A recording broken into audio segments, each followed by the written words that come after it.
This week on 3D Printed Soup, 80's action figures. Whether it's Supernaturals or Transformers, we all had them, we all loved them. But can you 3D print them? Let's check it out. That's right after this.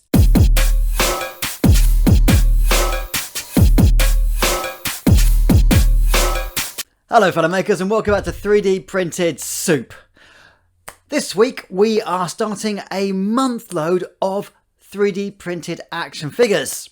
But not just any action figures. 80s and 90s action figures, when action figures were chunky and they had cartoons to go along with them. So I thought, hey, let's dig around, see if we can find ourselves some really cool 3D printed action figures that I remember from my youth. And there are absolutely tons of them. And yep, so every week for the next month, I'm going to be doing a different 3D printed action figure. So let's go for this and see what we can print. Now, what are the action figures I remember? The first ones I remember are Teenage Mutant Ninja Turtles, or, because I'm from the UK, Teenage Mutant Hero Turtles, because ninja is a 4-letter word. Possibly. Anyway, we had a problem in the UK. They didn't like the word ninja. It sounded violent. It sounded terrible. In the UK, we banned Enter the Dragon because it had nunchucks in it. And yeah, they were considered far too violent. And the word ninja has all kinds of negative connotations as far as we were concerned. So we changed it to Teenage Mutant Hero Turtles, even changing the intro from this to this. Yes, we had the audacity to change a word and save a third.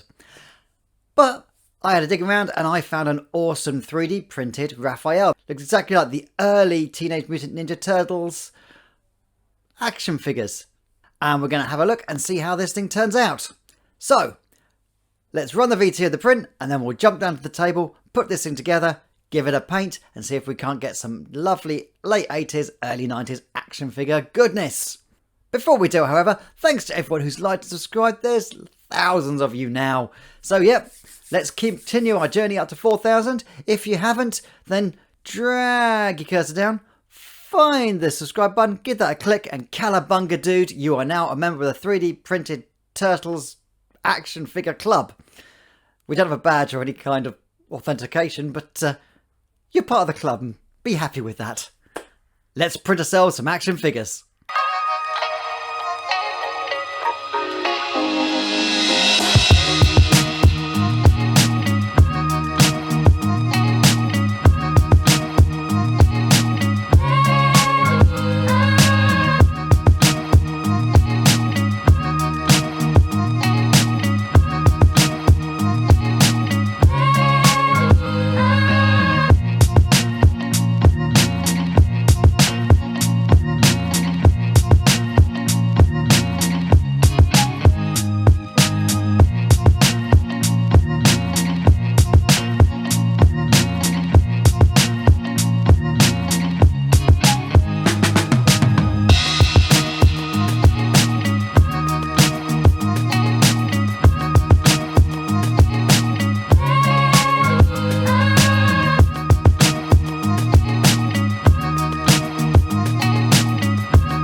Okay, with him printed, this is a print in place model by the way, so you don't have to worry about assembling. It all just prints as one lump, which is amazing. Very, very good design. I'm going to start covering it with the lovely turtle green.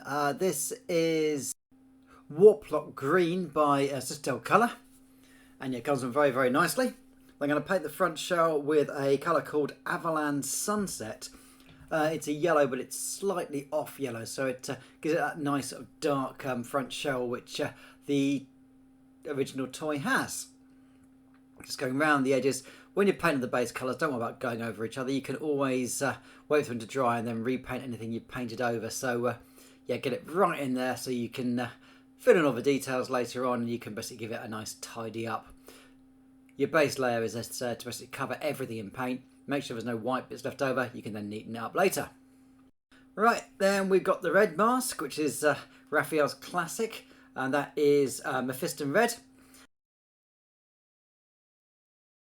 And then I'm just going to paint this with Lead Belcher and a Baden black for the Psy. There we go. The side paint's a little bit roughly here. I might repaint these on fine settings later, but for this particular print, I'm absolutely fine with that. And then we got some Gorthang leather. Sorry, no, my apologies, Rhinox hide. To basically paint his belt and his holsters on the front that the sides will fit into. And the shell itself on the back is a slightly darker green, which is called Caliban green. So yeah, these colours pretty much match the colours from the original 1980s one, and if you can't quite get them to match, just darken them down with some black or lighten them up with some white and you'll get them to match fine. Bit of a leather colour here on the handles and we are pretty much done.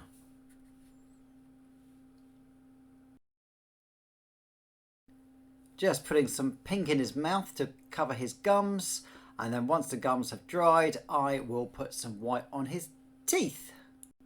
And I'm using skull white on the teeth just so that they are slightly off white the teeth are. And so anything you paint over the edge you can paint over again with green later on while he's drying.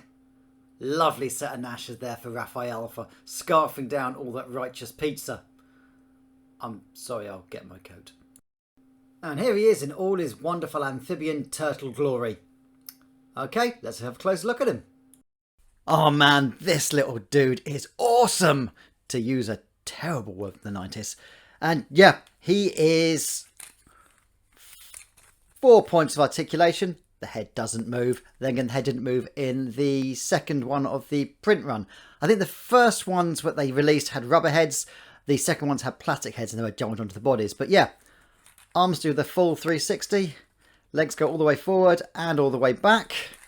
And he's got a pair of sais, ninja weapons, that go straight into his holsters on the front and straight into his hands. And yeah, he's ready to kick some foot.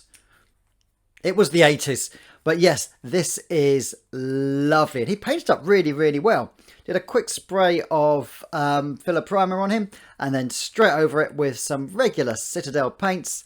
And yeah, his turtle shell turned out. His front turtle shell turned out.